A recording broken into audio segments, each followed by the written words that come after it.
हमारा आज का नॉवल कज़न्स मैरिज बेस्ड है, विलेज बेस्ड है। नॉवल का स्टार्ट ही दो कज़न्स जो कि आपस में खालाजाद होते हैं, ऐनुल आरफीन और मुर्तकवा, इनकी नोक-झोंक से स्टार्ट होता है।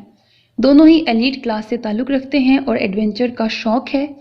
अब ऐनुल आरफीन को एडवेंचर के सिलसिले में मुर्तकवा के गाँव जाना है, जहाँ पे मुर्तकवा का ददियाल है, और मुर्तकवा को खासी चिढ़ हो रही है वहाँ पे जाने से। वो नहीं जाना चाहता, लेकिन ऐनुल आरफीन ज़िद कर रहा है कि उसको वहीं जाना है, गाँव में। अब इन दोनों की नोक-झोंक से नॉवल का स्टार्ट होता है। अब मुर्तकवा को क्यों चिढ़ है और वो क्यों नहीं जाना चाहता गाँव, इसकी रीज़न ये है कि उसकी मदर को उसके इन लॉज, यानी कि उसकी मदर को अपने इन लॉज, यानी कि मुर्तकवा के ददियाल से हमेशा से चिढ़ रही है। वो उनको बड़ा बैकवर्ड समझती हैं और हमेशा खुद भी वहाँ से दूर रही हैं, और मुर्तकवा को भी अपने ग्रैंड पेरेंट्स और सारे ददियाल से दूर रखा उन्होंने। और यही चीज़ उसके अंदर भी इनबिल्ट है। वो शुरू से ही मुतनफ़र है अपने दादकों से, तो यूँ वो काफ़ी रूड सा है और वो नहीं जाना चाह रहा होता।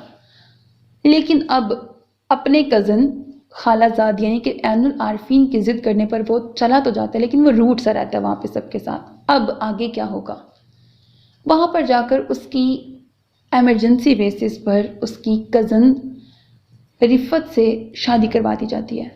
ऐसा क्यों होता है वो आपको नॉवल सुन के पता लगेगा। और एक और जो पॉइंट है इस नॉवल में वो ये कि उसने अपनी मदर को हमेशा डोमिनेंट देखा होता है अपने फादर पर। वो बड़ी हुक्म चलाती हैं और उसके फादर हमेशा रोब में रहे हैं अपनी बीवी के। तो उसको ये चीज़ नहीं पसंद अपने पेरेंट्स की, उसको अपनी मदर का इतना डोमिनेंट होना और उसके फादर का इतने उनके रोब में रहना नहीं पसंद। तो वो सोचता था कि वो हमेशा ऐसी लड़की से शादी करेगा जो उसकी माँ जैसी नहीं होगी, मतलब डरपोक सी होगी, और उसका कहा उस पर रोब चलाएगा, उसको अपने ऊपर हावी नहीं होने देगा बल्कि वो हावी रहेगा। तो उसने ये भी सोचकर वो मान जाता है रिफ़त से शादी करने के लिए, क्योंकि वो उसको ऐसी लगती है डरपोक सी और ये वो सारा। फिर आगे क्या होगा नॉवल में? आफ्टर मैरिज बेस्ड कहानी चलती है, हैप्पी एंडिंग के साथ। यकीनन आपको पसंद आएगी।